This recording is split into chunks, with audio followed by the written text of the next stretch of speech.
السلام علیکم ورحمۃ اللہ وبرکاتہ۔ نحمده ونصلی علی رسولہ الکریم، اما بعد فاعوذ باللہ من الشیطان الرجیم، بسم اللہ الرحمن الرحیم، رب اشرح لی صدری ویسر لی امری واحلل عقدۃ من لسانی یفقہوا قولی۔ الحمد للہ واسع العطایا وجزیل الہبات ذی الفضل والاحسان والمکرمات، جعل فی ایام الحیات مواسم خیرات وفرصا للتزود من الطاعات، لا الہ الا اللہ وحدہ لا شریک لہ رب العباد وبارئ البریات۔ تمام قسم کی حمد اللہ کے لیے ہے جس کے عطیات وسیع ہیں اور جس کی نوازشیں بہت بڑی اور عظیم ہیں، جو صاحب فضل اور صاحب احسان ہے اور کرم نواز ہے۔ اس نے زندگیوں میں نیکیوں کے موسم بنائے اور اس نے ایسے مواقع عطا فرمائے ہیں جس میں انسان نیکیوں کا زیادہ زاد راہ اکٹھا کر سکتا ہے۔ اللہ کے سوا کوئی معبود نہیں، وہ اکیلا ہے، اس کا کوئی شریک نہیں، وہ بندوں کا رب اور مخلوقات کو پیدا کرنے والا ہے۔ بسم اللہ الرحمن الرحیم، والفجر ولیال عشر والشفع والوتر واللیل اذا یسر هل فی ذلک قسم لذی حجر۔ قسم ہے فجر کی اور 10 راتوں کی اور جفت اور طاق کی اور رات کی جب وہ چلتی ہے، یقیناً اس میں عقل والے کے لیے بڑی قسم ہے۔ اللہ سبحانہ تعالیٰ کا ہم سب پر بہت بڑا احسان ہے کہ اس نے ہمیں پھر سے ایک بار ذوالحج کے قریب آنے کا موقع دیا ہے۔ انشاءاللہ کل یا پرسوں سے یہ مہینہ چاند دیکھنے کے اعتبار سے شروع ہو جائے گا۔ ذوالحج کے پہلے 10 دن سال کے ان دنوں میں سے ہیں جن کی قسم کھائی گئی ہے، اور ان آیات کی جو آپ نے تلاوت سنی اس میں والفجر ولیال عشر سے مراد یہی 10 دن ہیں۔ اللہ تعالیٰ کا ہم سب پر یہ فضل اور احسان ہے کہ اس نے ہمیں یہ دن عطا کیے تاکہ ہم ان میں نیکیوں کی کثرت کر سکیں، زیادہ سے زیادہ نیک اعمال کر سکیں۔ کیوں؟ تاکہ ہم اپنے رب کا قرب پا سکیں، اپنے رب کو راضی کر سکیں، اپنی بخشش کے سامان کر سکیں۔ اللہ سبحانہ وتعالیٰ نے جتنی بھی چیزیں بنائی ہیں ان میں ان کے درجات رکھے ہیں، ان میں فرق رکھا ہے۔ بعض چیزوں کو بعض چیزوں پر فضیلت دی ہے، فوقیت دی ہے، بعض دنوں کو بعض اور دنوں پر، بعض مہینوں کو بعض مہینوں پر فضیلت عطا کی ہے۔ سال کے جتنے بھی دن ہیں ان میں سے ان 10 دنوں کو پورے سال پر فضیلت دی ہے۔ رمضان کی آخری 10 راتوں کو پورے سال کی راتوں پر فضیلت دی ہے، فوقیت دی ہے۔ ان 10 دنوں میں سے قربانی کے دن کو سب سے افضل بنایا ہے، اور عمومی طور پر 7 دنوں میں سب سے افضل دن جمعے کا ہوتا ہے۔ اللہ تعالیٰ نے ان 10 دنوں کی قسم کھائی ہے، اور اس لیے کہ یہ عشرہ نیکیوں اور اجر و ثواب کے اعتبار سے عام دنوں کے مقابلے میں بہت عام ہے۔ رمضان کی راتیں یعنی آخری 10 راتیں اور عشرہ ذوالحجہ کے 10 دن نہایت افضل ہیں۔ حدیث میں آتا ہے رسول اللہ صلی اللہ علیہ وسلم نے فرمایا، دنیا کے دنوں میں افضل ترین دن، دنیا کے دنوں میں یعنی جتنے بھی دن دنیا میں ہوتے ہیں ان میں افضل ترین دن عشرہ ذوالحجہ کے پہلے 10 دن ہیں۔ ہم عام طور پر رمضان کا بہت اہتمام کرتے ہیں اور رمضان میں روزہ بھی رکھتے ہیں اور بھی نیک کام کرتے ہیں، لیکن لا علمی یا کم علمی کی وجہ سے ہم عشرہ ذوالحجہ کے اندر وہ اہتمام کم ہی کرتے ہیں۔ نزول قرآن رات کو ہوا تھا، لیلۃ القدر میں ہوا تھا اور رمضان میں ہوا تھا، اس نسبت سے رمضان کی راتیں سب سے افضل ہوئیں، اور ان میں سے ایک دن جس دن حج ہوتا ہے اور قربانی ہوتی ہے سال میں، تو اس اعتبار سے یہ دن افضل ترین دن قرار پائے ہیں۔ ذوالحجہ کے 10 دنوں کی فضیلت یہ بھی ہے کہ یہ ایسے معلوم بابرکت دن ہیں جن میں اللہ نے ذکر کرنے کا حکم دیا ہے۔ سورۃ الحج میں آتا ہے وَيَذْكُرُ اسْمَ اللَّهِ فِي أَيَّامٍ مَّعْلُومَاتٍ، اور چند معلوم دنوں میں اللہ کا ذکر کرے۔ تو گویا یہ دن ذکر کرنے کے دن ہیں۔ یہ دن حرمت والے مہینے کے 10 دن ہیں، اس لیے اللہ تعالیٰ نے ان میں اپنی جانوں پر ظلم کرنے سے یعنی گناہ کرنے سے خاص طور پر منع کیا ہے۔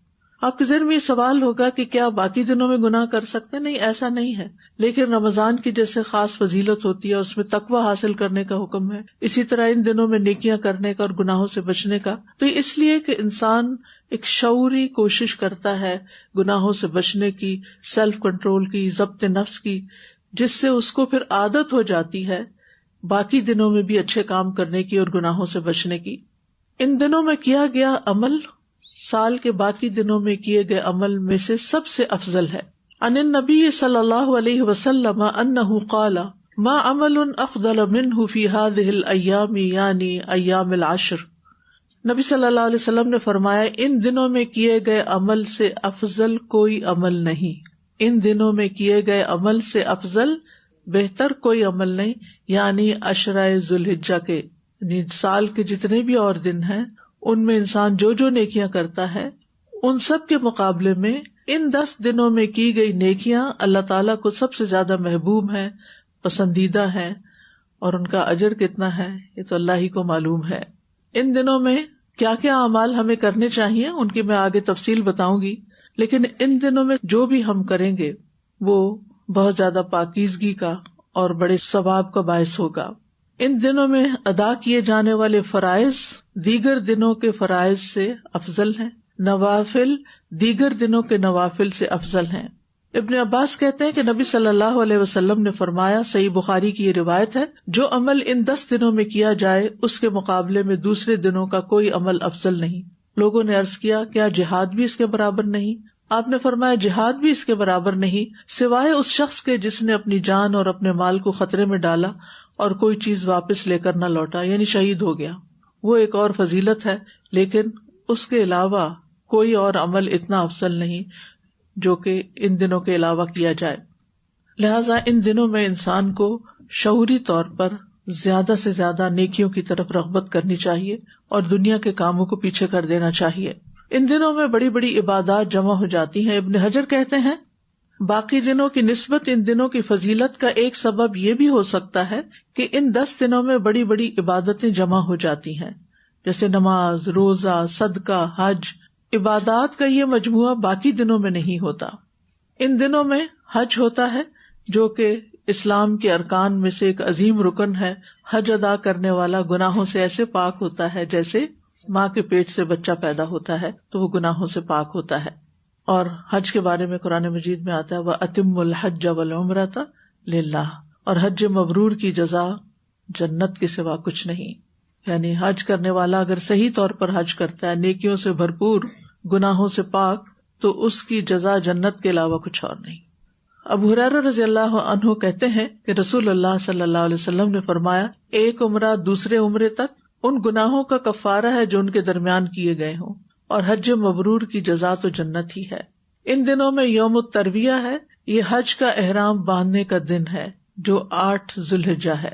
ان میں یوم عرفہ ہے، اور عرفات کا وقوف ہی دراصل حج کہلاتا ہے، الحج عرفہ، اور یہ بھی بہت بابرکت مبارک دن ہے۔ یہ وہ دن ہے جس میں اللہ نے اپنے دین کو مکمل کیا، اور اللہ تعالیٰ عرفہ والوں پر اپنا فخر فرماتا ہے، ان کے گناہ بخش دیتا ہے، اور یہ بخشش صرف ان کے لیے نہیں ہوتی بلکہ دیگر لوگوں کے لیے بھی ہوتی ہے۔ اس دن کی خاص برکت ہے۔ نبی صلی اللہ علیہ وسلم نے فرمایا، بے شک اللہ عز و جل عرفہ کی شام اہل عرفہ کی وجہ سے اپنے فرشتوں کے سامنے فخر فرماتا ہے اور کہتا ہے کہ میرے ان بندوں کو دیکھو جو میرے پاس پراگندہ حال اور غبار آلود ہو کر آئے ہیں، یعنی تھکے ہارے آئے ہیں۔ یہ دن آگ سے آزادی کا دن ہے۔ حدیث میں آتا ہے، صحیح مسلم کی روایت ہے، اللہ تعالیٰ عرفہ کے دن سے زیادہ کسی دن اپنے بندوں کو دوزخ سے آزاد نہیں کرتا۔ یعنی سال میں سب سے زیادہ جس دن لوگ جہنم سے نجات پاتے ہیں وہ عرفہ کا دن ہوتا ہے، یعنی 9 ذوالحجہ کا۔ اور اللہ تعالیٰ اپنے بندوں کے قریب ہوتا ہے، پھر فرشتوں کے سامنے اپنے بندوں پر فخر فرماتا ہے، یعنی اے فرشتوں دیکھو یہ سارے بندے کس لیے یہاں جمع ہوئے۔ ظاہر ہے اپنا مال، وقت، اپنا کاروبار، جاب، گھر بار، اولاد، وطن، ہر چیز چھوڑ کر انسان زندگی بھر کی پونجی لے کر اللہ کے حضور پہنچتا ہے اور میدان عرفات میں جمع ہوتا ہے۔ کس لیے؟ اپنے فریضے کو ادا کرنے کے لیے، تاکہ اس کے گناہوں کی بخشش ہو جائے۔ یہ دن حاجیوں اور غیر حاجیوں کی معافی کا دن ہے۔ یعنی حاجیوں کی معافی تو ہوتی ہے، لیکن جو لوگ حج پہ نہیں جا سکتے کسی وجہ سے، وہ بھی اگر اس دن اللہ تعالیٰ کی طرف رجوع کرتے ہیں تو ان کی بھی بخشش ہوتی ہے۔ نبی صلی اللہ علیہ وسلم نے فرمایا، تمہارا دوپہر کے بعد عرفات میں کھڑے ہونا تو اللہ تعالیٰ آسمانی دنیا پر نزول فرماتا ہے اور فرشتوں سے تم پر فخر کرتا ہے، فرماتا ہے کہ میرے بندے میرے پاس کھلے اور گہرے راستے سے پراگندہ حالت میں آئے ہیں، جو میری رحمت و جنت کے امیدوار ہیں۔ پس اگر تمہارے گناہ ریت کے ذروں یا بارش کے قطروں یا سمندر کی جھاگ کے برابر بھی ہوں تو میں انہیں بخش دوں گا۔ میرے بندو لوٹ جاؤ، تم بخش دیے گئے ہو، اور ان کی بھی بخشش ہے جن کی تم نے سفارش کی۔ یعنی حاجی لوگ جب وہاں جاتے ہیں اور پیچھے والوں کے لیے دعائیں کرتے ہیں بخشش کی، تو ان کی بھی بخشش ہو جاتی ہے۔ لیکن ہم عام طور پر حاجیوں کو یہ دعا تو کم ہی بتاتے ہیں کہ ہمارے لیے بخشش کی دعا کرنا، زیادہ سے زیادہ دنیا کے مسائل حل کرنے کی دعائیں بتاتے ہیں۔ جو لوگ وہاں نہیں جا سکتے وہ عرفہ کے دن کا روزہ رکھیں، یہ 2 سال کے گناہوں کی معافی کا ذریعہ ہے۔ ابو قتادہ انصاری سے روایت ہے کہ آپ صلی اللہ علیہ وسلم سے عرفہ کے دن کے روزے کے بارے میں پوچھا گیا تو آپ نے فرمایا، گزرے ہوئے 1 سال اور آنے والے سال کے گناہوں کا کفارہ بن جاتا ہے۔ گزرے ہوئے سال میں تو گناہ ہو چکے ہوتے ہیں، آئندہ سال کے تو ابھی ہوئے نہیں، تو مراد یہ کہ اس روزے اور نیکی کی برکت سے انسان کو گناہ چھوڑنے کی بھی توفیق ہو جاتی ہے۔ انہی دنوں میں مزدلفہ مشعر الحرام کی رات بھی ہے۔ قرآن مجید میں اس کا ذکر آتا ہے کہ پھر جب تم عرفات سے واپس آؤ تو مشعر حرام کے پاس اللہ کو یاد کرو اور اس کو اسی طرح یاد کرو جیسے اس نے تمہیں ہدایت دی ہے، بلا شبہ اس سے پہلے تم یقیناً گمراہوں میں سے تھے۔ اہل عرفہ کی فضیلت کیا ہے؟ بلال رضی اللہ عنہ روایت کرتے ہیں کہ نبی صلی اللہ علیہ وسلم نے مزدلفہ کی صبح ان سے فرمایا، اے بلال لوگوں کو خاموش کراؤ۔ پھر فرمایا، بے شک اللہ نے تمہارے اس جمع ہونے میں یعنی مزدلفہ میں تم پر احسان فرمایا ہے کہ تمہارے نیکوکاروں کی وجہ سے تمہارے گناہ گاروں کو بھی بخش دیا ہے، اور تمہارے نیکوکاروں نے جو مانگا انہیں عطا کر دیا ہے۔ یعنی وہاں پر جو اس رات دعائیں کرتے ہیں اس کی وجہ سے باقی بھی ان کے عزیز پیارے بخش دیے جاتے ہیں۔ ان دنوں میں اللہ کی عبادت کرتے ہوئے شیطان کو کنکریاں مارنے کا عمل بھی ہوتا ہے، جو کہ حاجی خاص طور پر کرتے ہیں۔ ہر کنکری مارنے کے بدلے ایک کبیرہ گناہ جو ہلاک کرنے والا تھا اس کا کفارہ ہو جاتا ہے۔ نبی صلی اللہ علیہ وسلم نے فرمایا، جب تم کنکریاں مارو گے تو یہ قیامت کے دن تمہارے لیے نور ہوں گی۔ ان دنوں میں حج اکبر کا دن ہے اور وہ یوم النحر 10 تاریخ کہلاتا ہے، یعنی جس دن عید ہوتی ہے۔ رسول اللہ صلی اللہ علیہ وسلم نے فرمایا، اللہ کے نزدیک سب سے افضل دن یوم النحر یعنی 10 ذی الحجہ ہے، اس کے بعد یوم القر آتا ہے یعنی 11 ذی الحجہ، کیونکہ یہ دن بڑا اہم ہوتا ہے۔ اس میں حجاج کے بہت سے کام ہوتے ہیں، جیسے جمرہ عقبہ کو کنکریاں مارنا، اور پھر بال منڈوانا، طواف کرنا، طواف افاضہ جس کو کہتے ہیں، قربانی کرنا، اور اس کے علاوہ بھی بہت سے کام ہو رہے ہوتے ہیں۔ یہ بہت محنت مشقت کا دن ہوتا ہے، تو اس دن کی بھی بڑی فضیلت ہے۔ پھر حج میں قربانی بہترین عمل ہے، اور جو لوگ حج پہ نہیں جا سکتے وہ بھی کیا کرتے ہیں؟ قربانی کرتے ہیں۔ بعض لوگ آج کل یہ کہتے ہیں کہ قربانی کرنے کے بجائے غزہ میں پیسے بھیج دیں، ایسا نہیں کیا جا سکتا۔ ہر عمل کی اپنی جگہ فضیلت ہے، آپ اپنی قربانی یہاں پر کریں یا جہاں آپ کے لیے آسانی ہو، لیکن قربانی سنت ابراہیمی ہے جس کو زندہ کرنا چاہیے، اور اس کے بے پناہ اپنے فوائد ہیں۔ انہی دنوں میں یعنی 10 تاریخ کو عید بھی منائی جاتی ہے، اور یہ کھانے پینے کا دن ہوتا ہے، اور خاص طور پر جہاں قربانی ہوتی ہے اس قربانی کے گوشت کو پکا کر کھانا زیادہ افضل ہے۔ تو ان 10 دنوں کو غنیمت سمجھنا چاہیے کہ ہمارے پاس بہت قیمتی چیز آ رہی ہے جس سے ہم نے بھرپور فائدہ اٹھانا ہے، چن چن کے نیکیاں کرنی ہیں۔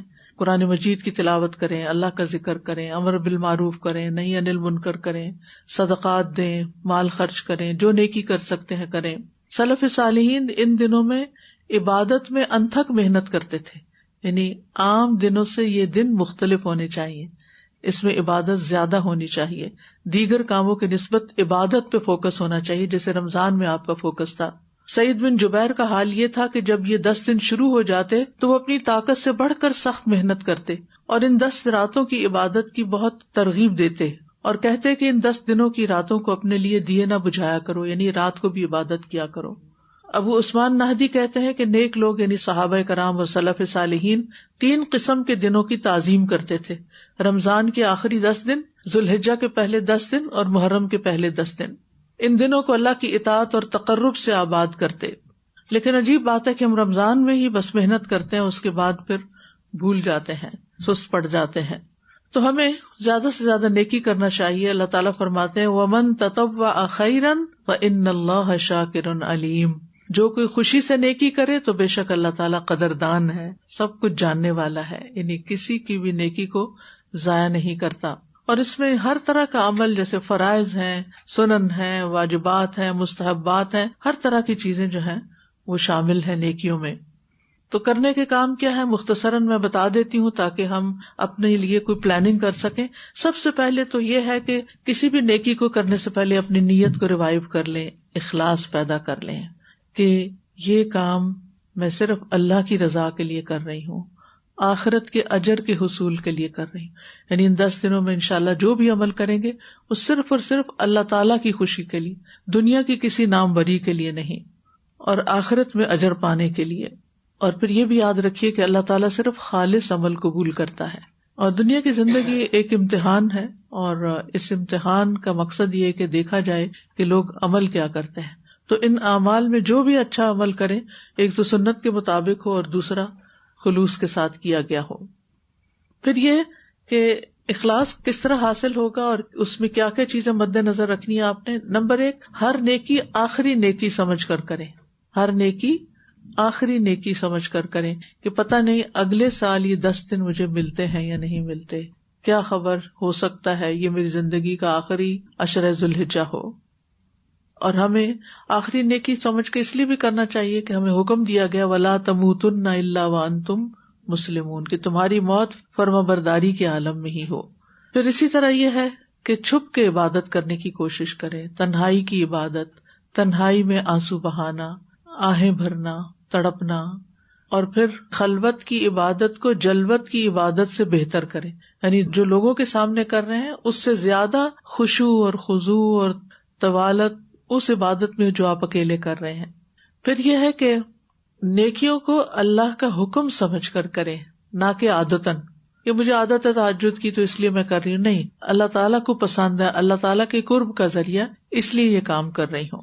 اسی لیے اگر آپ ان دنوں میں عبادات کے علاوہ کسی غریب کی مدد کرتے ہیں، کسی کی دلجوئی کے لیے عیادت کرنے چلے جاتے ہیں، تو ان سب کو بھی اللہ تعالیٰ کی خوشنودی کا ذریعہ سمجھے. لا تحتقرن من المعروف شیئا، نیکی کے کسی کام کو بھی حقیر نہ سمجھے. اور ہر لمحے کچھ نہ کچھ سوچے کہ کرنے کا. مثلا آپ قرآن پڑھ رہے تھے، پڑھتے پڑھتے آپ تھک گئے ہیں، اب آرام کرنے کے لیے آپ ڈرامہ نہیں لگا لیں، بلکہ لیٹ کر کچھ غور و فکر کریں، زبانی ذکر شروع کر دیں، فضولیات سے اپنے آپ کو بچائیں، لغویات سے بچائیں. پھر یہ ہے کہ اپنی عبادت پر مطمئن نہ ہو، یہ نہ سمجھے کہ میں نے بہت کچھ کر لیا ہے، بلکہ اور کرنے کی فکر کریں. اہل جنت ان اوقات پر بس حسرت کریں، یعنی جنت میں ایک ہی غم ہوگا، اور وہ کیا کہ دنیا میں وہ وقت ہم نے اللہ کے ذکر کے بغیر کیوں گزار دیا. پھر یہ کہ نیکی کر کے اللہ سے قبولیت کی دعا کریں اور استغفار کریں، یعنی ڈرتے ہوئے نیکی کریں اور پھر کر کے کوئی فخر تکبر نہ ہو، بلکہ اللہ سے دعا کریں کہ اللہ تعالیٰ قبولیت عطا فرمائے. اخلاص کے بعد دوسرا کام جو ہے وہ سچی توبہ کرنا ہے. اپنے گناہوں کو یاد کریں، ان پہ روئیں اور ان کا نام لے کر اللہ سے معافی مانگیں کہ اللہ میں نے یہ بات فلاں کو کہہ دی تھی جس سے وہ ہرٹ ہو گیا تھا. پھر اسی طرح لوگوں کو معاف کر دیں، یعنی آپ چاہتے ہیں کہ آپ کی توبہ قبول ہو تو آپ لوگوں کو بھی معاف کر دیں. اور لوگوں کو معاف کرنے کے لیے پہلے آپ تنہائی میں پریکٹس کر لیں، امیجنیشن میں، یعنی میں لوگوں کو معاف کر رہی ہوں اور صرف اللہ کی خاطر کر رہی ہوں، اور نام لے لے کر جنہوں نے بھی آپ کو دکھ دیا ان کو معاف کریں. اور اسی طرح لوگوں سے معافی مانگ بھی لیں. ٹھیک ہے نا؟ لوگوں سے معافی کیسے مانگنی ہے کہ میں کیا بات کروں گی، کیسے کروں گی، اور ہو سکتا ہے مجھے واپس منہ کی کھانی پڑے، کوئی معاف کرنے کے بجائے الٹا مجھے سنا دے گا، میں اور ہرٹ ہو جاؤں گا، شیطان بہت سی رکاوٹیں ڈالے گا. تو آپ مانگتے رہیں، 1 دفعہ نہیں، 2 دفعہ، 3 دفعہ، لیکن اپنے گناہوں کی معافی مانگنا بہت ضروری ہے. پھر یہ ہے کہ گناہوں سے کنارہ کشی بھی کرنی ہے، ندامت بھی اختیار کرنی ہے، دوبارہ گناہ نہ کرنے کا ارادہ بھی کرنا ہے، نیکی کے کاموں کی طرف دوڑنا بھی ہے. ابن قیم کہتے ہیں کہ توبہ کی منزل سب سے پہلی، درمیانی اور سب سے آخری منزل ہے. بندہ اس سے علیحدہ نہیں ہو سکتا، اس کو اپنی موت تک اسی میں قائم رہنا چاہیے، یعنی ہر حال میں توبہ کرتے رہنا چاہیے، زندگی کے اختتام تک، کاموں کے اختتام تک. اور ابن رجب کہتے ہیں جو توبہ نہیں کرتا وہ خطرے میں ہے. ٹھیک ہے نا؟ پھر یہ ہے کہ عزم اور ارادہ پختہ کرنا ہے نیکی کے کاموں کا، نیک اعمال کی شدید حرص رکھنی ہے، اللہ سے توفیق مانگنی ہے. والذین جاہدوا فینا لنہدینہم سبلنا، اور جو لوگ ہماری راہ میں جد و جہد کرتے ہیں ہم یقیناً انہیں اپنی راہیں دکھا دیتے ہیں. جو محنت کرے گا اللہ تعالیٰ اس کو توفیق دے گا، نیک اعمال کی طرف دوڑنے والے بنے. والسابقون السابقون اولئک المقربون فی جنات النعیم ثلۃ من الاولین وقلیل من الآخرین، اور جو پہل کرنے والے ہیں وہی آگے بڑھنے والے ہیں. یہ انتظار نہ کرے کوئی اور کر رہا ہے یا نہیں کر رہا، ایک دوسرے سے پوچھتے رہے اچھا تم نے روزہ رکھا، تم نے رکھا، اگر رکھا تو کوئی بھی نہیں رکھ رہا تو میرے کوئی بات نہیں، میں بھی نہیں رکھتی. اس کا انتظار نہ کرے کہ اور کوئی کرے تو پھر آپ شروع کریں. آپ گھر میں شروع کر لیں. آپ نے گھر والوں کو بتا دیا کہ روزہ رکھنا ہے، اگر وہ اٹھیں تو ٹھیک، ورنہ آپ رکھ لیں. کیونکہ سب سے بڑی تبلیغ انسان کے عمل سے ہوتی ہے، باتوں سے کم ہوتی ہے، عمل سے زیادہ ہوتی ہے. لہٰذا بتانے سے زیادہ خود کرنا شروع کر دیں، جو بھی اللہ آپ کو توفیق دے. ٹھیک ہے اگر آپ کا کوئی عذر معذوری ہے، مجبوری ہے، آپ نہیں تہجد پڑھ سکتے، نہیں آپ روزہ رکھ سکتے، لیکن توفیق بھی مانگے. اور اس کے علاوہ جو کام آپ کر رہے ہیں، مثلاً اشراق میں آپ طویل قرات کر سکتے ہیں، جیسے رمضان کی راتوں میں آپ کرتے تھے نا، تراویحاں پڑھتے تھے، تو راتیں بہت چھوٹی ہوگی، بعض اوقات دیر سے سوتے ہیں تہجد کے لیے، اٹھ نہیں پاتے، تو پھر آپ کیا کریں، اشراق کا وقت وہ بڑا کھلا وقت ہوتا ہے، اس وقت طویل قرات کر لیں. پھر یہ کہ نیکیوں کا شوق اسی وقت ہوگا جب اللہ سے محبت ہوگی، کیونکہ جس سے محبت ہوتی ہے نا اس کے لیے کچھ بھی کرنا مشکل نہیں ہوتا. اس میں انسان قربانی کرتا ہے، سیکریفائس کرتا ہے، اپنی پسندیدہ چیز بھی دوسرے کو دے دیتا ہے، اپنا آرام اور نیند وہ بھی قربان کر دیتا ہے. تو نبی صلی اللہ علیہ وسلم نے خاص طور پر تلقین کی کہ جس میں 3 چیزیں ہوں گی وہ ایمان کی حلاوت پالے گا، اللہ اور اس کے رسول تمام موجودات سے، تمام چیزوں سے زیادہ محبوب ہوں، اور جس سے محبت کرے اللہ کی خاطر کرے، اور ایمان کے بعد کفر کی طرف لوٹنا اتنا ناپسند ہو جیسے آگ میں جانا. تو بہرحال تمام محبتیں اور اخلاص صرف اللہ کے لیے ہو. مثلاً اولاد سے محبت اس لیے کہ وہ اللہ کی فرما بردار ہے، شاگردوں سے محبت اس لیے کہ وہ میرے لیے صدقہ جاریہ ہیں، صحابہ سے محبت اس لیے کہ وہ رسول اللہ صلی اللہ علیہ وسلم سے محبت کرتے تھے. تو یہ یعنی لوگوں سے بھی جو محبت ہے وہ بھی بامقصد ہونی چاہیے. یہ نہیں کہ بس جس چیز پہ دل آ گیا وہ صحیح ہے یا غلط ہے اس کے پیچھے لگ گئے. اور ان سب چیزوں سے بڑھ کر اللہ تعالیٰ سے محبت، والذین آمنوا اشد حبا للہ. اچھا، نیکیوں میں سب سے اہم ترین چیز جس کو آپ نے فوکس کرنا وہ نماز ہے، کہ نمازوں کی حفاظت کرنی ہے، اول وقت میں نمازیں ادا کرنے کی کوشش کرنی ہے، خشوع و خضوع کے ساتھ نماز پڑھنی ہے، اور دن میں جو 12 رکعت سنت پڑھنی ہے اس کی پابندی ضروری ہے. کیونکہ جو شخص دن میں 12 رکعتیں ادا کرے اس کے لیے جنت میں ایک گھر بنا دیا جاتا ہے. 4 رکعتیں ظہر سے پہلے، 2 رکعتیں ظہر کے بعد، 2 رکعتیں مغرب کے بعد، 2 رکعتیں عشاء کے بعد، اور 2 رکعتیں فجر سے پہلے، اور 2 رکعتیں ظہر کے بعد بھی ہوں گی. پھر اس کے علاوہ بھی نوافل جتنا بھی آپ پڑھ سکیں، کیونکہ سجدوں کی کثرت جو ہے یہ انسان کے درجات بلند کرتی ہے. تہجد کی نماز کے لیے کوشش کریں، توفیق مانگیں. اور بہترین تہجد کی نماز وہ ہے جس میں طویل قرات ہو. چاشت کے نوافل، اور مردوں کے لیے خاص طور پر جماعت سے نماز ادا کرنا. دوسری چیز ہے نماز کے بعد جس کی فکر آپ نے کرنی ہے وہ اللہ کا ذکر ہے.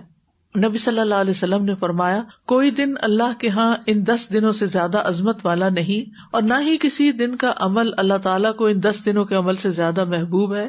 پس تم ان 10 دنوں میں کثرت سے تحلیل یعنی لا الہ الا اللہ، تکبیر اللہ اکبر، اور تحمید الحمدللہ کہو.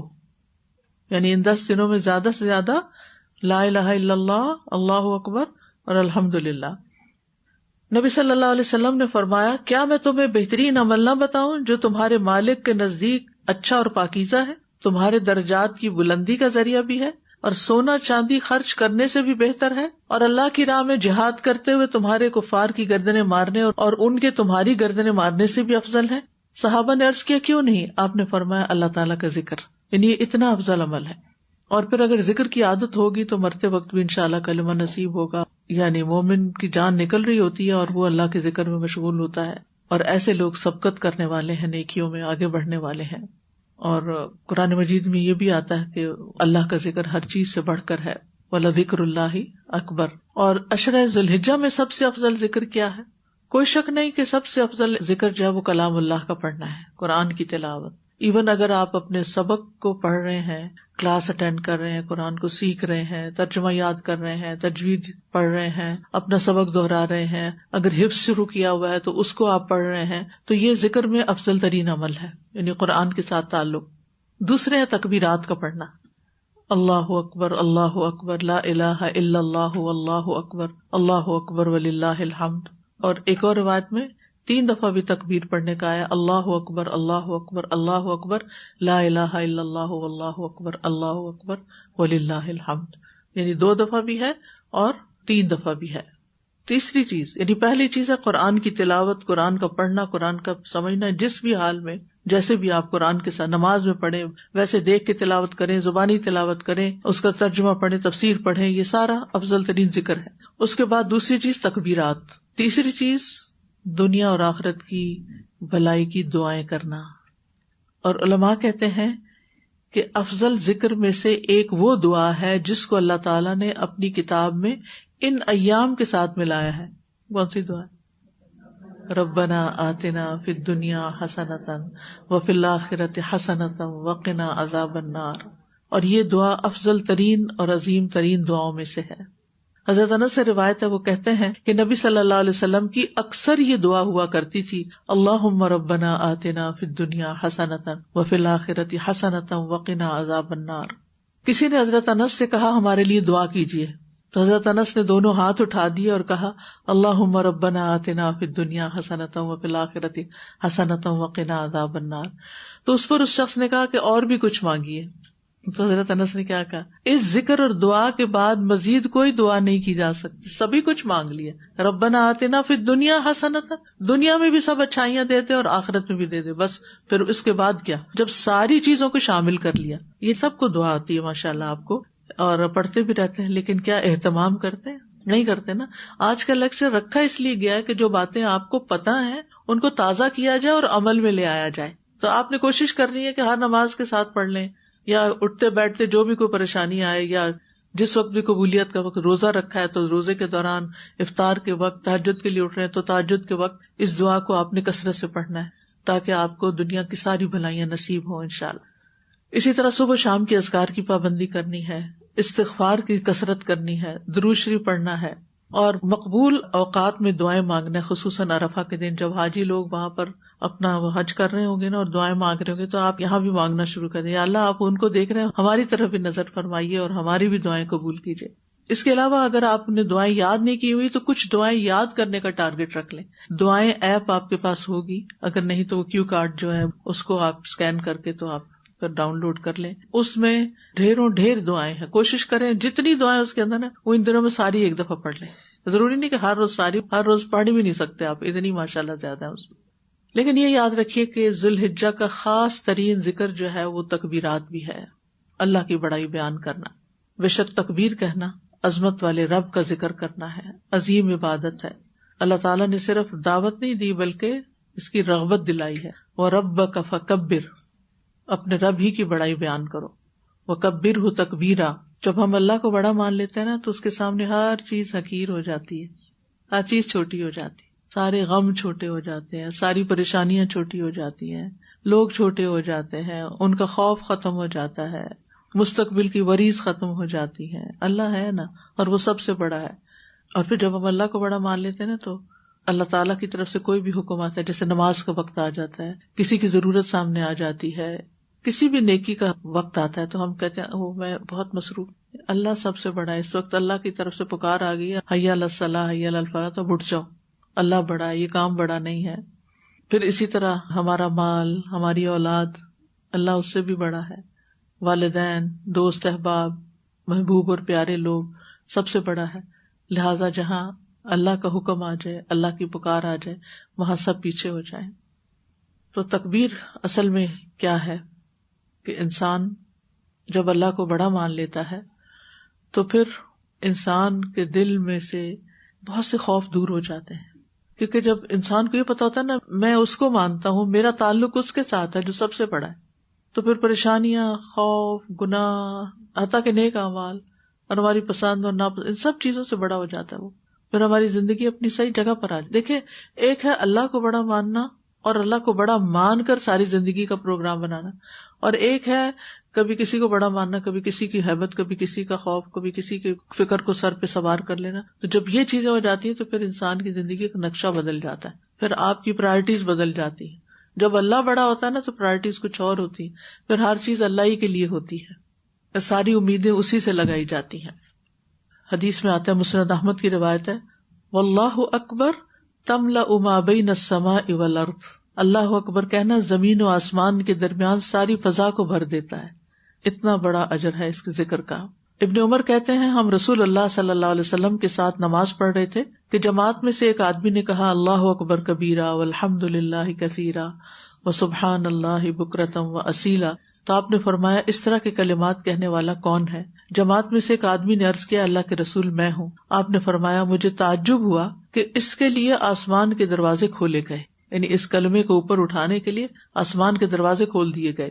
ابن عمر کہتے ہیں پھر میں نے ان کلمات کو کبھی نہیں چھوڑا جب سے اس بارے میں نے نبی صلی اللہ علیہ وسلم کو یہ فرماتے ہوئے سنا ہے. تو یہ جب آپ اللہ اکبر کہتے ہیں نماز کے شروع میں، تو اس وقت بھی آپ یہ پڑھ سکتے ہیں. صحابہ اور تابعین ان ایام میں کثرت سے تکبیرات پڑھتے تھے اور بازار کی طرف نکل جاتے اور بلند آواز سے تکبیریں پڑھتے. لوگ ان کی تکبیر سن کر تکبیر کہتے، اور بعض سلف صالحین سے یہ بھی ہے کہ وہ نفلی نمازوں کے بعد بھی تکبیرات کہتے. خواتین بھی تکبیرات کہتی اور بلند آواز سے بھی گھر میں پڑھنی چاہیے. اگر آپ پڑھ رہے ہیں اور گھر والے نہیں پڑھ رہے تو تکبیرات ڈاؤن لوڈ کر کے یا یوٹیوب سے ڈائریکٹ بھی آپ پلے کر سکتے ہیں جو حرم کی تکبیرات ہیں یا اس کے علاوہ. اللہ اکبر لا الہ الا اللہ اکبر وللہ الحمد. باہر سائن بورڈ بھی لگا ہوا ہے، وہاں سے بھی آپ دیکھ کے یاد کر سکتے ہیں. اس کا کارڈ بھی ہے تو آپ بک اسٹور سے ضرور لے لیجئے تاکہ آپ گھر جا کے سامنے لگائیں تاکہ آپ کو یاد رہے. ایک چھوٹا سا بروشر ہے کرنے کے کام. یہ جو میں چیزیں آپ کو بتا رہی ہوں نا، ان کو بلٹس کے فارم میں یہاں لکھ دیا گیا ہے. یہ نوٹس ہیں ایک طرح کے، تاکہ اگر آپ سے کوئی چیز مس ہو جاتی ہے تو آپ یہ بھی کر سکتے ہیں کہ اس پیپر کو سیدھا کر کے لگا دیں. اس کے دوسری طرف جو ہے وہ تکبیرات ہے، آپ یہ بھی کر سکتے ہیں کہ دو لے لیں اور ایک طرف سے تکبیرات سامنے رکھ لیں اور دوسری طرف سے جو کرنے کے کام ہیں ان کو کر لیں. تکبیرات کا کارڈ بک اسٹور سے لے کے سامنے رکھیں گے تو انشاءاللہ چلتے پھرتے یاد آ جاتے. پچھلے دنوں وہ جو کارڈ چھپا ہے نا ایمان بڑھانے کا، تو وہ میں نے سامنے ہی کہیں رکھ دیا. آپ یقین کریں جب میں وہاں سے گزرتی ہوں تو میں کوئی دعا پڑھ لیتی ہوں. تو میں اتنا اللہ کا شکر ادا کرتی ہوں کہ سامنے ریمائنڈر رکھا ہوا ہے اور مجھے توفیق ہو رہی ہے کہ میں اس کو پڑھ لوں اور جو اس میں سے دعا یاد نہیں اس کو یاد بھی کر لوں. تو اس طرح کی چھوٹی چھوٹی چیزیں جو ہیں یہ ہمارے لیے بہت بڑا خزانہ ہے کہ جو ہمارے اعمال میں بہت اضافے کا باعث بنتی ہیں. اور نہ صرف یہ کہ خود پڑھیں بلکہ اپنے دوست احباب کے لیے بھی تحفے میں بھی لے کر ان کو دیں. پھر یہ ہے کہ قبولیت کے اوقات میں خاص خاص دعائیں مانگیں. سحری کے وقت والمستغفرین بالاسحار، کیونکہ سحری کے وقت آپ رات کے آخری حصے میں استغفار کرتے ہیں تو اس وقت کا خاص ذکر جو ہوتا ہے وہ استغفار ہوتا ہے. آپ سحری تیار کر رہے ہیں، سحری کھا رہے ہیں، بیچ بیچ میں اللہ تعالیٰ سے بخشش مانگتے رہیں. پھر یہ کہ دوسروں کے لیے بھی دعائیں مانگنی ہیں. ہم نے صرف اپنے لیے نہیں مانگنی بلکہ تمام مومن مردوں عورتوں زندہ مردہ سب کے لیے مانگنی ہے. اور اگر آپ کی دعاؤں کی وجہ سے ان کو کوئی فائدہ پہنچتا ہے، ان کی بخشش ہو جاتی ہے، وہ سارا اجر بھی آپ کو مل جائے گا. اور جب انسان کسی کے لیے کوئی خیر خواہی کا کام کرتا ہے تو پلٹ کے آپ کے اپنے اوپر آتی ہے. پھر یہ ہے کہ ان 10 دنوں میں اللہ سے تجارت کریں. قرآن کی تلاوت کثرت سے کر کے ہر حرف پہ 10 نیکیاں ملتی ہیں. ابن رجب کہتے ہیں نفلی اعمال میں عظیم عمل جس کے ذریعے انسان اللہ تعالیٰ کا تقرب حاصل کرتا ہے، قرب حاصل کرتا ہے، وہ قرآن کی کثرت سے تلاوت کرنا ہے اور اس کو غور و فکر تدبر اور خوب سمجھ کر سننا ہے. تو الحمدللہ آپ لوگ خوش قسمت ہیں، یہاں روز آتے ہیں اور اپنے سبق پڑھتے ہیں اور اس کو پھر گھر جا کے دہراتے بھی ہیں، پھر اس کا ٹیسٹ کی تیاری کرتے ہیں، تو سارا وقت قرآن کے ساتھ گزرتا ہے. لیکن ان دنوں میں شعوری طور پر ایک عبادت سمجھ کے اس کو کرنا ہے، ہوم ورک سمجھ کے نہیں کرنا بلکہ عبادت سمجھ کر کرنا ہے. کیونکہ قرآن غموں کا علاج ہے، قرآن شفا ہے، قرآن سکون کا ذریعہ ہے. ہمارے دل کو اس کی ضرورت ہے. ہم اپنے دل کو اور چیزوں سے بہلاتے رہتے ہیں، وہ وقتی طور پہ ذرا سا بہل جاتا ہے. جیسے بچے کو اگر بھوک لگی ہو نا، شدید بھوک لگی ہو، تو ماں کو سمجھ نہ آ رہی ہو تو وہ کیا کرتی ہے، کبھی بچے سے باتیں کرتی ہے، اس کو ہنساتی ہے، کبھی اس کو کھلونا دکھاتی ہے، کبھی اس کو باہر ونڈو سے دکھاتی ہے، وہ دیکھو. وہ یہ چند سیکنڈ کے لیے تو دیکھتا ہے، پھر کیا کرتا ہے، پھر رونے لگتا ہے. پھر وہ اس کو کچھ اور دیتی ہے اور پھر وہ رونے لگتا ہے، پھر وہ رونے لگتا ہے. جب اس کو کھانا ملتا ہے یا اس کو دودھ ملتا ہے ماں کا تو اس کا سارا غم دور ہو جاتا ہے، اس کا سارا رونا دھونا ختم ہو جاتا ہے، پھر وہ ہنسنا شروع کر دیتا ہے، مسکرانا شروع کر دیتا ہے، کھیلنا شروع کر دیتا ہے، سکون میں آ جاتا ہے. آپ دیکھتے ہیں بچہ سکون میں آ جاتا ہے.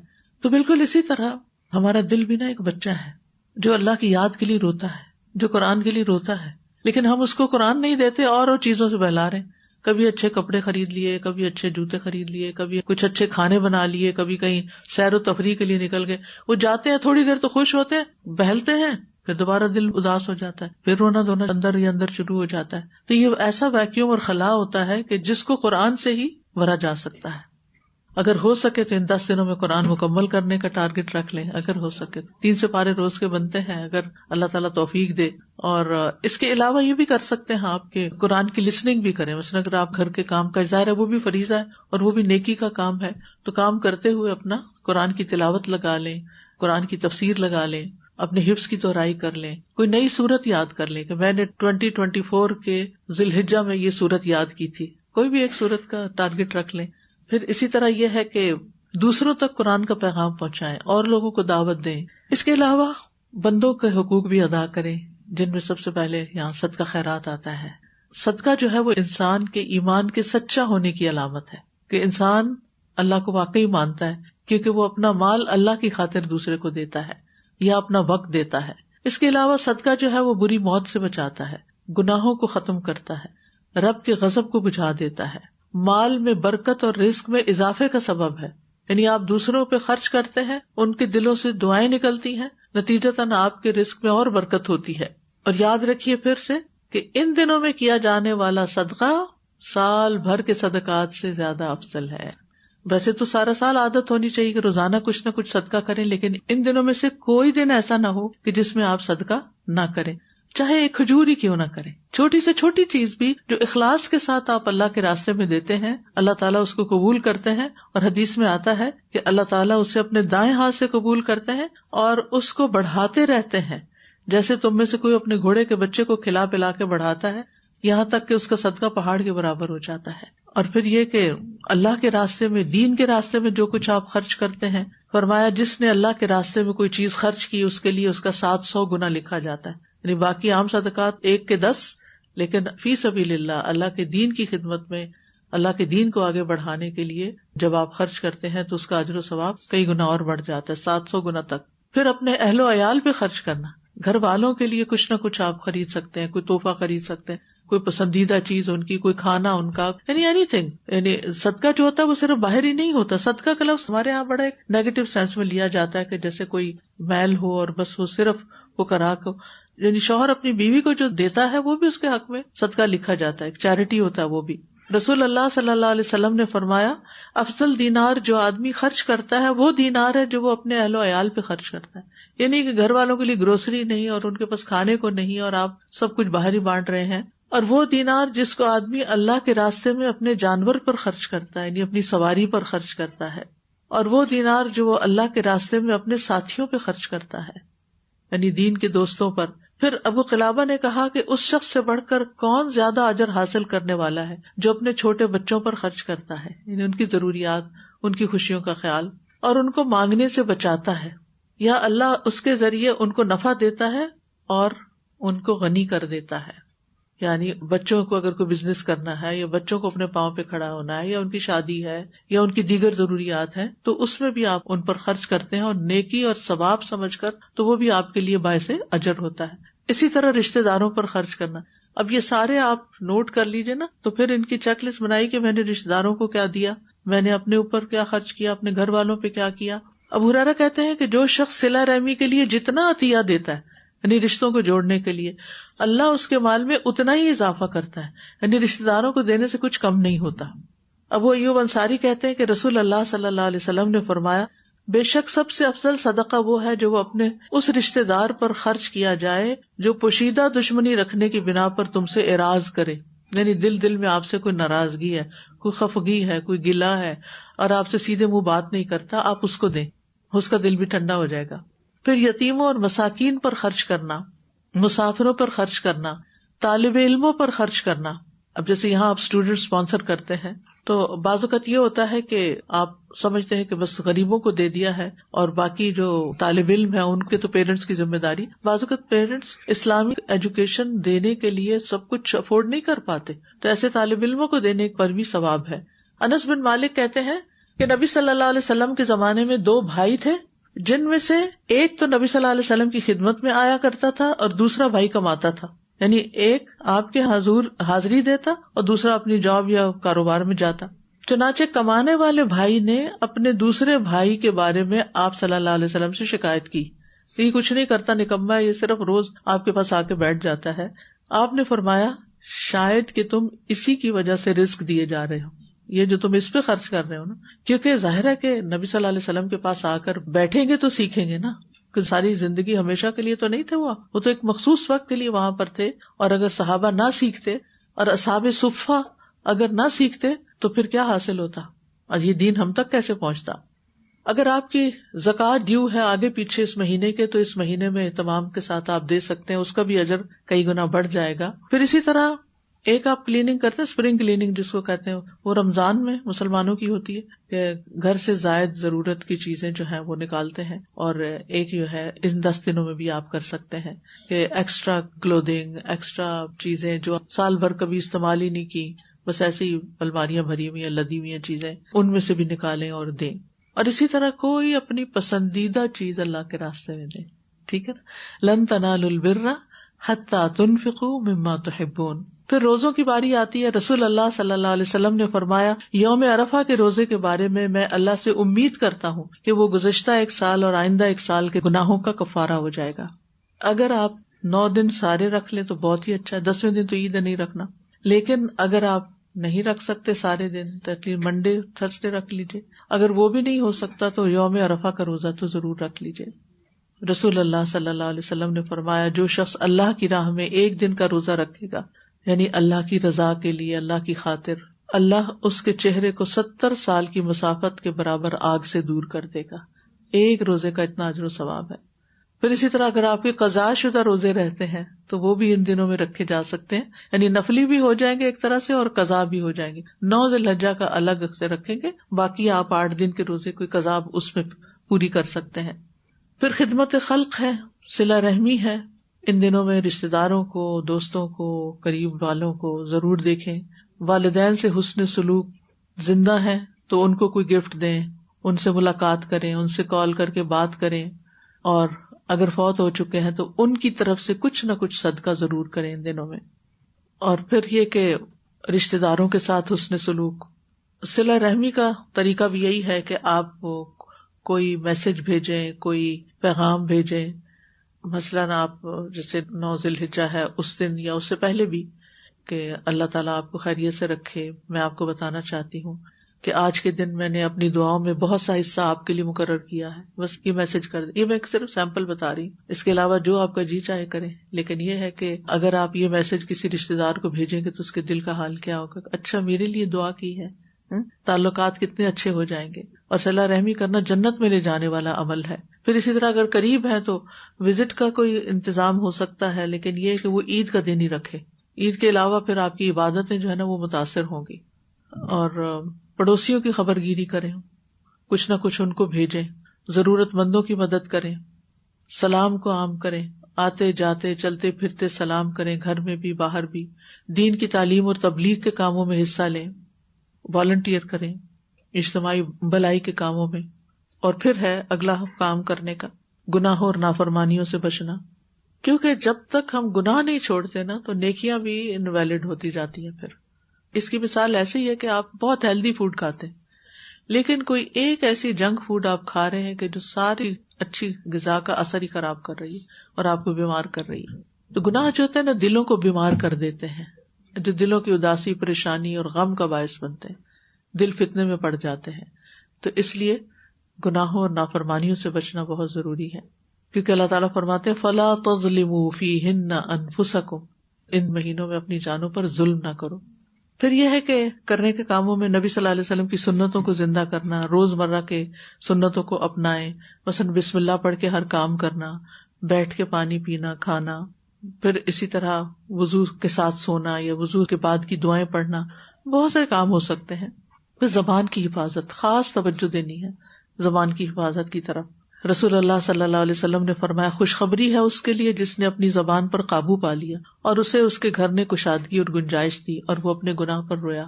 پھر اپنے اوقات کی حفاظت کرنا، یعنی بہت زیادہ سوئیں نہیں ان دنوں میں، اتنا بس سوئیں کہ آپ اپنا باقی کام کر سکیں.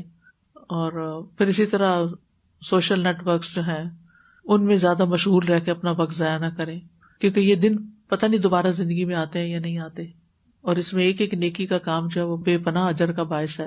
اور ویسے بھی آپ دیکھیں من حسن اسلام المرء ترکہ ما لا یعنی، اپنی زندگی سے لایانی چیزوں کو نکال دیں. جو فضول قسم کی چیزیں نا ان کو کرتے ہوئے سوچیں کہ اس کا مجھے آخرت میں کیا ملے گا یہ جو میں کر رہا ہوں. پھر 9 ذی الحجہ کا خاص عمل جو ہے وہ روزہ رکھنا ہے اور 2 سال کے گناہوں کا کفارہ ہے. اور پھر یہ ہے کہ اپنے گھر والوں کو بھی شوق دلائیں. 10 ذی الحجہ کا خاص عمل قربانی ہے، یعنی اس دن کا سب سے افضل عمل اللہ کے راستے میں جانور قربان کرنا ہے. رسول اللہ صلی اللہ علیہ وسلم نے فرمایا اللہ کے نزدیک سب سے عظیم ترین دن 10 ذی الحجہ اور پھر 8 ذی الحجہ ہے. اور رسول اللہ صلی اللہ علیہ وسلم کے سامنے قربانی کے لیے 5 یا 6 اونٹوں کو پیش کیا گیا، جن میں سے ہر ایک نبی صلی اللہ علیہ وسلم کے قریب ہونے کی کوشش کر رہا تھا کہ نبی صلی اللہ علیہ وسلم پہلے اس کو ذبح کریں. اور قربانی کا لفظ جو ہے نا قرب سے ہے، یعنی اس خون بہانے سے اللہ کا قرب حاصل ہوتا ہے. اور اللہ تعالیٰ کا حکم بھی ہے نبی صلی اللہ علیہ وسلم کو، اور ان کے توسط سے ہمیں فصلی لربک وانحر، یعنی قربانی کو نماز کے ساتھ بیان کیا گیا یہاں. اور پھر یہ نبی صلی اللہ علیہ وسلم کی سنت ہے، اور نبی صلی اللہ علیہ وسلم نے امت کو تاکید بھی کی ہے. آپ نے فرمایا اے لوگو ہر سال ہر گھر والوں پر قربانی، یعنی ایک قربانی بھی ہو تو سب اس میں شریک ہو سکتے ہیں اجر و ثواب میں. تو جو قربانی کرے گا وہ اپنے ناخن اور بال نہیں کاٹے گا، یہ بھی خیال رکھیے. اور اپنے قربانی کے جانور کو زیادہ سے زیادہ طاقتور اور موٹا فربا کرنا چاہیے، اچھا جانور خریدنا چاہیے، صرف نمبر نہیں لگوانا کہ ہاں ہم نے کر دی. اور قربانی کے دن کرنے کے کام کیا ہے کہ عید کے دن کی سنتوں پر عمل کرنا ہے، عید کی نماز کا اہتمام کرنا ہے، عزیز و اقارب سے ملنا ہے، اور پھر یہ کہ قربانی کا گوشت کھانا اور دوسروں کو کھلانا بھی ہے. لیکن ریاکاری کے کام چھوڑیں کہ بکرے کی تصویریں نکال کے آپ سوشل میڈیا پہ پوسٹ کریں اور لوگوں کو دکھائیں کہ ہم نے یہ کیا ہے. اور پھر ذی الحجہ کا چاند جب نظر آئے تو کوشش کریں آج شام چاند دیکھنے کی دعا پڑھنی ہے. اللہم اہلہ علینا بالیمن والایمان والسلامۃ والاسلام ربی وربک اللہ. اور پھر چاند نظر آتے ہی تکبیرات شروع کر دیں، کیونکہ جب کوئی تکبیر پڑھتا ہے تو اس کو خوشخبری دی جاتی ہے. پوچھا گیا کس کی؟ فرمایا جنت کی. پھر بال اور ناخن نہیں کاٹنے، اور جو قربانی کی استطاعت نہیں رکھتا وہ بھی قربانی کا اجر انشاءاللہ پائے گا اگر وہ یعنی عید والے دن اپنے ناخن کاٹتا ہے اور صفائی کرتا ہے اپنی. اس کے علاوہ دوسروں کو ایجوکیٹ کرنا اس دن کے بارے میں، یہ میں ہر ایک کو ریکمینڈ کروں گی کہ کم از کم ہر ایک سیٹ اس کا ضرور لے. کہ احادیث ہیں جو خوبصورت لکھی گئی ہیں. یوم عرفہ کا روزہ گناہوں کی بخشش کا ذریعہ ہے، گھر میں بھی لگا سکتے ہیں، اپنے قریب ترین گروسری سٹور میں لگا دیں. پھر اسی طرح دنیا کے دنوں میں سب سے افضل دن ذی الحجہ کے 10 دن ہیں. پھر یہ ہے کوئی دن اللہ تعالیٰ کے ہاں ان 10 دنوں سے زیادہ عظمت والا نہیں، اور نہ ہی کسی دن کا عمل اللہ تعالیٰ کو ان 10 دنوں کے عمل سے زیادہ محبوب ہے. بس تم ان 10 دنوں میں کثرت سے تحلیل، تکبیر اور تحمید کہو. تو یہ ریمائنڈر ہے، گھر میں بھی لگا سکتے ہیں، اور آپ قریب ترین گروسری سٹورز یا کپڑوں کی دکان یا جہاں بھی لوگ زیادہ جاتے ہیں وہاں پر آپ لگا سکتے ہیں. تو بہرحال یہ چند کرنے کے کام ہیں. اللہ سبحانہ تعالیٰ ہمیں ان 10 دنوں سے بھرپور فائدہ اٹھانے کی توفیق دے، اور ہمیں بہترین نفع مند علم عطا فرمائے جس کے ساتھ ہم زیادہ سے زیادہ نیک اعمال کرتے جائیں. اللہ تعالیٰ دنیا بھر میں مسلمانوں کی مدد فرمائے اور پریشان حال لوگوں کی پریشانیاں دور فرمائے. ربنا آتنا فی الدنیا حسنۃ وفی الآخرۃ حسنۃ وقنا عذاب النار. وآخر دعوانا ان الحمد للہ رب العالمین. سبحانک اللہم وبحمدک اشہد ان لا الہ الا انت استغفرک واتوب الیک. السلام علیکم ورحمۃ اللہ وبرکاتہ. وعلیکم السلام ورحمۃ اللہ.